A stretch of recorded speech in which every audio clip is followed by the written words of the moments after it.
नमस्कार, स्वागत है आपका आज की खबर में। आपके साथ मैं हूं चित्रा सिंह और अब आप जुड़ सकते हैं मेरे सोशल मीडिया प्लेटफॉर्म से भी नीचे दिए गए सोशल मीडिया हैंडल के जरिए। तो चलिए अपने खास बुलेटिन देवभूमि की शुरुआत कर लेते हैं, जहां प्रदेश में बीते दिनों लगातार एक के बाद हुई दिन दहाड़े हत्याकांड ने कानून व्यवस्था पर कई सवाल खड़े कर दिए। जहां विपक्ष इसे सरकार की नाकामी को बता रहा है और यह कह रहा है कि प्रदेश की कानून व्यवस्था पूरी तरह चरमरा चुकी है, तो वहीं पूर्व मुख्यमंत्री और हरिद्वार सांसद त्रिवेंद्र सिंह रावत ने भी लगातार बढ़ रही आपराधिक घटनाओं पर चिंता जाहिर की। सांसद त्रिवेंद्र सिंह रावत ने कहा कि जितने भी अपराध हो रहे हैं, इनमें अधिकतर जमीन भूमि से जुड़े हुए हैं।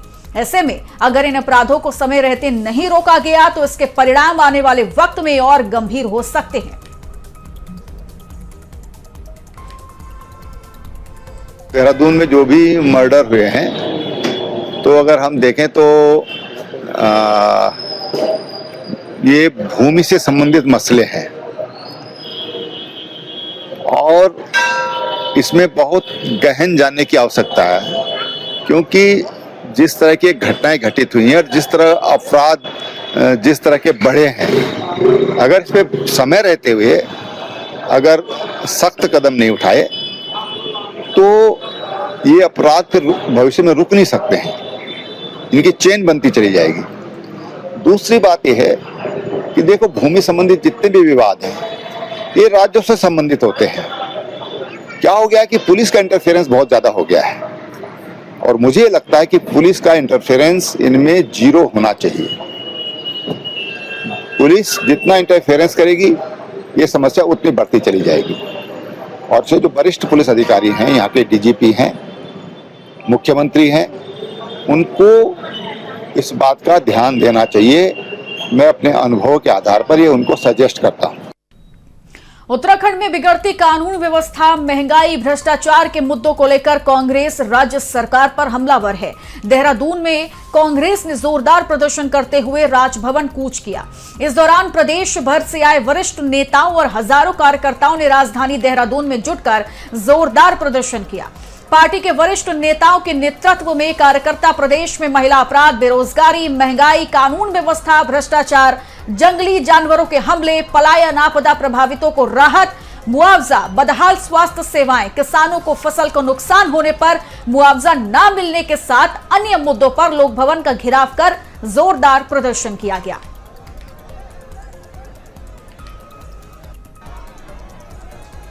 और देखिए, लोक भवन कूच से पहले बैनर को हटा दिया गया। लोक भवन कूच से पहले कांग्रेस के पोस्टर बैनर हट गए। नगर आयुक्त के निर्देश पर पोस्टर बैनर को हटा दिया गया। लोक भवन कूच से बीजेपी सरकार घबराई है।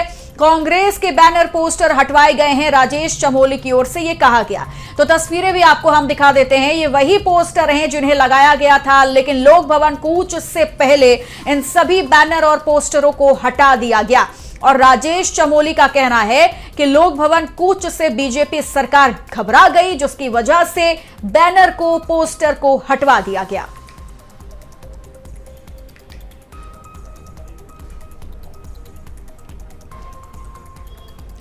नैनीताल में डिस्ट्रिक्ट और सेशंस कोर्ट को टारगेट करते हुए बम की धमकी वाला ईमेल मिलने से हड़कंप मच गया। बम की मेल मिलने से सिक्योरिटी, पुलिस और बम डिस्पोजल स्क्वाड ने तलाशी शुरू की। जिला बार एसोसिएशन अध्यक्ष भगवत प्रसाद ने कहा कि हमें जानकारी मिली है कि ऑल इंडिया जज एसोसिएशन के ईमेल पर एक मेल आया। उसमें लिखा कि हम यहां की कोर्ट को उड़ा देंगे, जिसमें आरडीएक्स बम फिट किया गया। सभी बाहर आ गए। कहां से ईमेल आया ये अभी तक नहीं पता चला।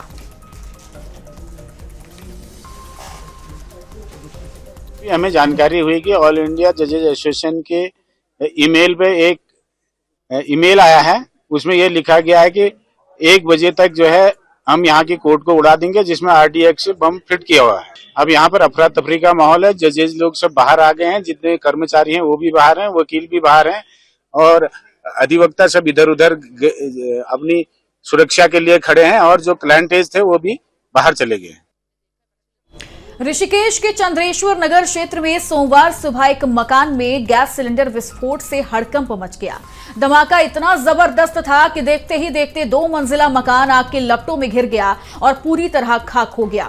प्रत्यक्षदर्शियों के मुताबिक पहले घर से धुआं और तेज लपटें उठी, फिर जोरदार धमाका हुआ। आवाज सुनते ही आसपास के लोग मौके पर पहुंचे और राहत बचाव शुरू करते हुए संबंधित विभागों को जानकारी दी गई। हादसे के बाद पूरे इलाके में दहशत बनी है। शुरुआती जांच में गैस रिसाव को कारण माना जा रहा है, जबकि स्थानीय स्तर पर चर्चा है कि बड़ा सिलेंडर से छोटे सिलेंडर में गैस रिफिलिंग के दौरान यह हादसा हुआ। प्रशासन ने मामले की जांच शुरू कर दी है। लक्सर की एसएस पब्लिक हाई स्कूल के वार्षिक उत्सव में पूर्व मुख्यमंत्री एवं हरिद्वार सांसद त्रिवेंद्र सिंह रावत ने मुख्य अतिथि के रूप में शिरकत की। त्रिवेंद्र रावत ने स्कूल के मेधावी छात्र छात्राओं को प्रशस्ति पत्र देकर सम्मानित किया। इस मौके पर उन्होंने कहा कि अब विद्यालय में छात्रों के फ्यूचर को देखते हुए एडवांस टेक्नोलॉजी और बेहतरीन पद्धति वाली शिक्षा दी जा रही है। उन्होंने कहा कि आज के छात्र कल देश का भविष्य बनेंगे, इसलिए छात्रों को बेहतरीन शिक्षा पद्धति, एडवांस टेक्नोलॉजी की शिक्षा देना जरूरी है। आज SS public high school Mohammadpur बुजुर्ग में 31वां एनुअल फंक्शन आयोजित किया है, जिसमें मुख्य अतिथि माननीय सांसद हरिद्वार श्री त्रिवेंद्र रावत जी थे, विशिष्ट अतिथि श्री राजेश रस्तोगी जी थे और बस प्रोग्राम एनुअल फंक्शन था, बच्चों को अपनी कला दिखाने का अवसर था, बाकी कोई नहीं। समय बहुत तेजी से बदल रहा है। हम लोग अभी ये जो एज है 97 के बाद 1997 के बाद जो बर्थ है, जिनका जन्म हुआ है, इसको बोलते हैं जेन जी। और अगर आप देखेंगे पहले का जो एक कालखंड होता था वो होता था 50 साल का, 30 साल का, उसमें चेंज आता था। लेकिन अब आप ये देखें कि 97 के बाद और आज 2026 है, कितना बड़ा परिवर्तन आज हमको दिखाई दे रहा है हर मामले में। और ये जनरेशन जब हमारी आयु में आएगी, या हमारी तो नहीं लेकिन हमसे भी 15-20 साल पहले की आयु में, वो युग बिल्कुल अलग होगा, जिसकी कल्पना की जा रही है कि उसको अल्फा युग कहा जाएगा। तो उस युग में बच्चे, इनको काम करने का मौका मिलेगा इन बच्चों को।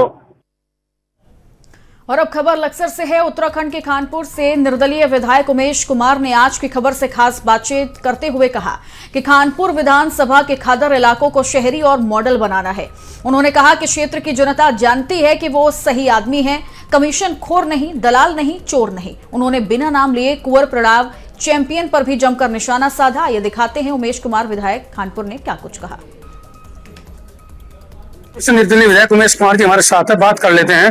विधायक जी, आपने कहा कि कानपुर क्षेत्र को अभी तक खादर क्षेत्र का तमगा जो मिला हुआ है, यानी एक तरह से लोग उसे पिछड़ापन मानते हैं।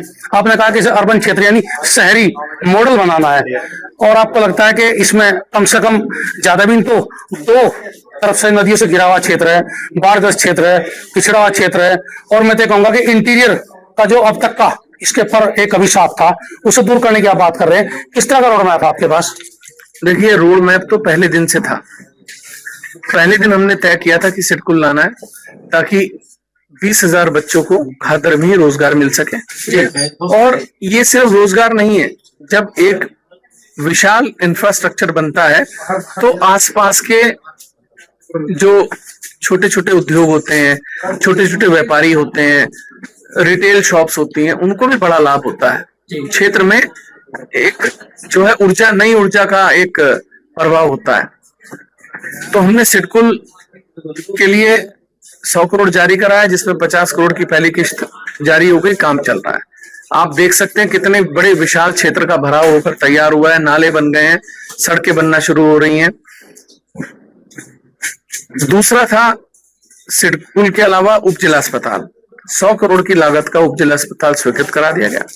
50 डॉक्टर परमानेंट रहेंगे, 150 से ज्यादा लोगों का स्टाफ होगा। आईसीयू, सीसीयू, आपातकाल, इमरजेंसी सर्विसेज, ये सब सुविधाएं यहाँ, एम्बुलेंस उपलब्ध होंगी। हमने पहले ही साल में लक्सर बुरनी कुआंखेड़ा बाईपास का निर्माण कार्य करा दिया। दूसरा हमारा था प्रहलादपुर से लेकर बालावाली तक के 17 किलोमीटर के मार्ग को व्यवस्थित कराना।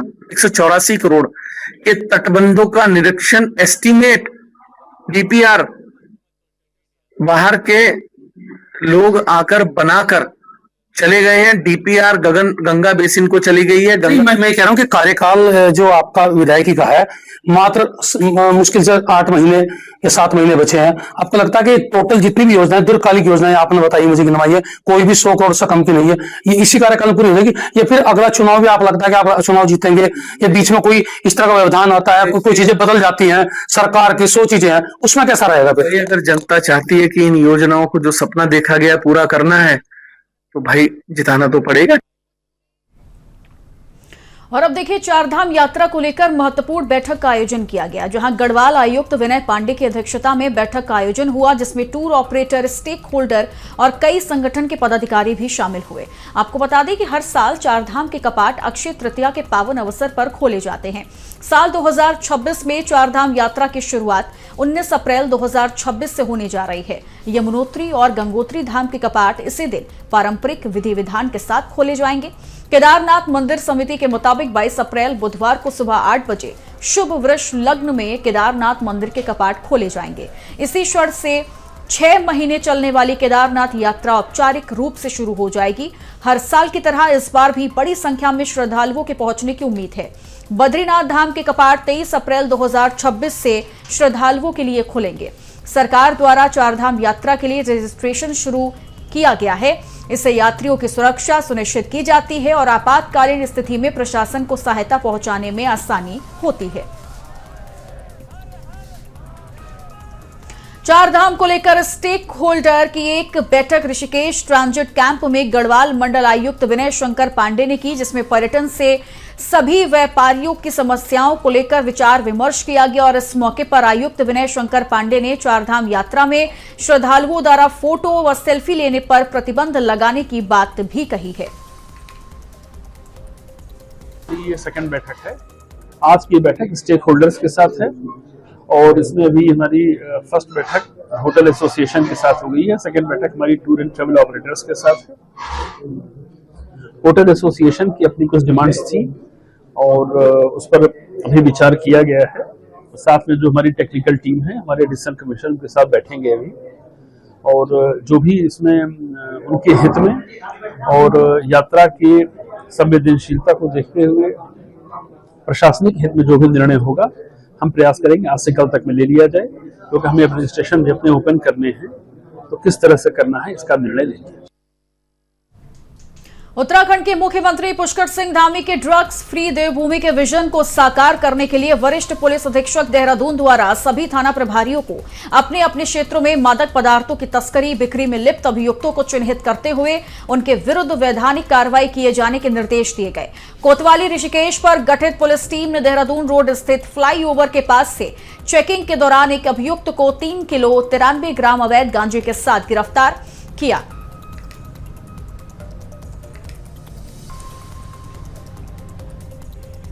महंगी बाइक के शौक ने एक युवक को सलाखों के पीछे पहुंचा दिया। 29 जनवरी को नथुवाला निवासी हितेश बिष्ट की बुलेट थंडरबर्ड मियांवाला चौक स्थित टेलीफोन एक्सचेंज के सामने से चोरी हो गई थी। इस मामले में कोतवाली डोईवाला में मुकदमा दर्ज कर पुलिस ने जांच शुरू की। वरिष्ठ पुलिस अधीक्षक देहरादून के निर्देश पर गठित टीम ने सीसीटीवी फुटेज खंगाली और मुखबिर तंत्र को सक्रिय किया।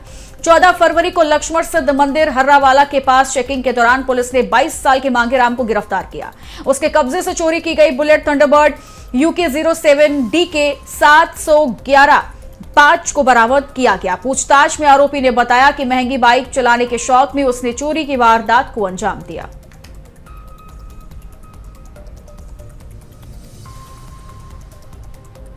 मसूरी मॉल रोड पर अब 54 गोल्फ कार्ट दिखेंगी। हर 2 रिक्शे वालों की एक गोल्फ कार्ट होगी। डीएम ने बताया कि मुख्यमंत्री के मार्गदर्शन में मसूरी पहला गोल्फ कार्ट से लैस पर्यटन स्थल होगा। जिला प्रशासन की 9 महीने लंबी कवायद रंग लाई। डीएम ने बिना राजकोष खर्च किए 40 गोल्फ कार्ट उतारी है। डीएम ने सरकार से 3.5 करोड़ स्वीकृत करवाए हैं।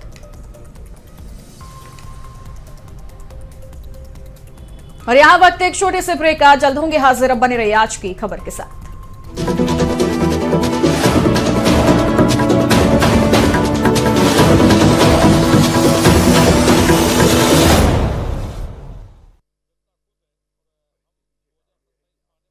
आगे बढ़ेंगे, जहां देहरादून में नए कप्तान के कार्यभार संभालते ही पुलिस विभाग में हलचल तेज हो गई है। एसएसपी प्रमेंद्र सिंह डोभाल के सख्त निर्देशों के बाद दून पुलिस एक्शन मोड में नजर आई। शहर के घंटाघर पर सघन वाहन चेकिंग अभियान चलाया गया, जहां संदिग्ध वाहनों और व्यक्तियों की जांच की गई। एसएसपी ने साफ निर्देश दिए कि सड़कों पर सुरक्षा में किसी भी तरह की लापरवाही बर्दाश्त नहीं होगी। बीते दिनों हुई घटनाओं के बाद आम जनता में डर का माहौल है। अब ऐसे में पुलिस विजिबिलिटी बढ़ाकर जनता के बीच विश्वास कायम करना प्राथमिकता बता रहा है।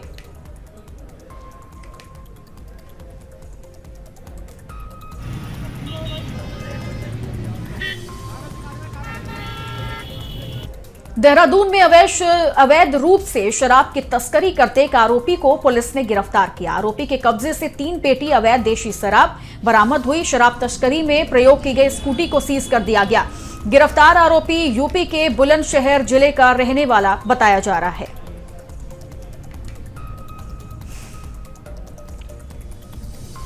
देहरादून से एक और बड़ी खबर, जहां फायर सीजन शुरू होते ही जंगल जलने लगे हैं। प्रदेश के जंगलों में 30 जगह से अलर्ट आ चुका है। राज्य में 42 हेक्टेयर के तकरीबन जंगल जल चुके हैं। वन विभाग ने 1438 क्रू स्टेशनों के साथ फायर वाटर को तैनात किया। रोकथाम के लिए फायर वाटर भी तैनात किए जा रहे हैं। वन विभाग जन जागरूकता के भी प्रयास कर रही है। तो एक और बड़ी जानकारी आपको दे दे, जहां आप देखें जंगलों में 30 ऐसी जगह है जहां से अलर्ट आ चुके हैं, यानी अब तक फायर वाटर को तैनात किया जा रहा है। लेकिन खबर यह है कि कई जंगल अब तक जल चुके हैं। तो देखिए, फायर सीजन शुरू होते ही जंगलों से फिर ये तस्वीरें सामने आई हैं, जहां पर जंगलों में 30 जगह से अलर्ट आ चुका है और सीजन शुरू होते ही जंगल जलने लगे हैं। प्रदेश के जंगलों में अलर्ट आने के बाद राज्य में 42 हेक्टेयर के तकरीबन जंगल जलने का ये अनुमान लगाया गया और वन विभाग की ओर से 1438 क्रू स्टेशनों के साथ फायर वाटर को तैनात किया गया कि आग कहीं पर भी अगर लगी है तो फौरन उसे बुझा दिया जाए। और इस रोकथाम के लिए फायर वाटर तैनात किया जा रहा है। वन विभाग जन जागरूकता के भी प्रयास लगातार कर रही है। तो इससे पहले भी तस्वीरें आपने देखी थी, जहां पर कई जंगलों के जलने की खबर और वीडियो लगातार वायरल हुए थे, जिसने सभी को चिंता में डाल दिया था। और इसके बाद से मॉक ड्रिल की शुरुआत की गई थी कि कैसे ऐसी स्थिति से बचना होगा। अगर जंगलों में अचानक से भीषण आग लग जाती है फायर सीजन में तो इसे कैसे बुझाना होगा। लेकिन अब देखिए, सीजन के शुरू होने से पहले ही अब ये तस्वीरें फिर सामने आई हैं, जहां पर जंगल जलना शुरू हो चुके हैं। और ये खबर सामने आई है कि अब तक कई जंगल जो हैं, यानी 42 हेक्टेयर के तकरीबन जंगल अब तक जल चुके हैं और 30 जगह से अब तक अलर्ट भी सामने आ चुका है, जिसके बाद फायर वाटर को तैनात किया जा रहा है। और चलिए, इन्हीं खबरों के साथ इस बुलेटिन में इतना ही। लेकिन अब आप जुड़ सकते हैं मेरे साथ मेरे सोशल मीडिया प्लेटफॉर्म से नीचे दिए गए सोशल मीडिया हैंडल के जरिए। नमस्कार।